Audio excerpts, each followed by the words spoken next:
This week I sat down with Pierre Poilievre for a half-hour chat. Poilievre has been the MP for the Nepean-Carleton riding since 2004, and he's the minister in charge of employment and democratic reform.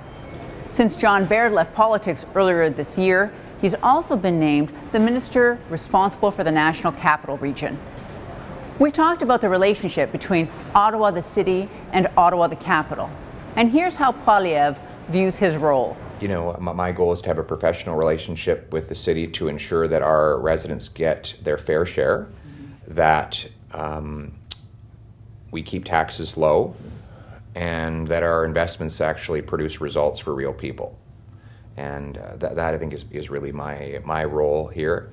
That said, I'm not afraid to rely on the expertise of others. Like I said, Royal Gallipo has been involved in municipal questions now for decades, and I turn to him for a lot of guidance and advice on how we can secure results. Poilievre had some good things to say about how the National Capital Commission has become more responsive to the concerns of local residents. But he also doesn't sound like he's about to throw a bunch of cash at big national projects either. Here he talks about his view of the redevelopment of the Breton Flats. I have no problem with seeing business play a role in developing these public lands into something that's attractive to the public. I think it's very positive that we're inviting businesses to come forward and using the free market to get customers and constituents the best outcome possible. I'm not going to influence its outcome, but I do think the NCC has made the right decision to open it up for proposals and then make the one that's in the interest of both our locality and the nation. Well, we had a very congenial conversation. Poilievre did display some of his trademarked hardline partisanship when it came to talking about the memorial to the victims of communism.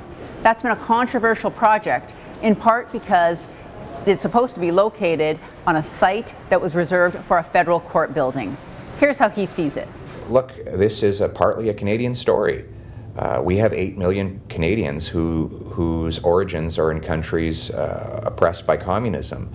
Our soldiers fought communism in the Korean War. Communist regimes murdered 100 million people in the 20th century.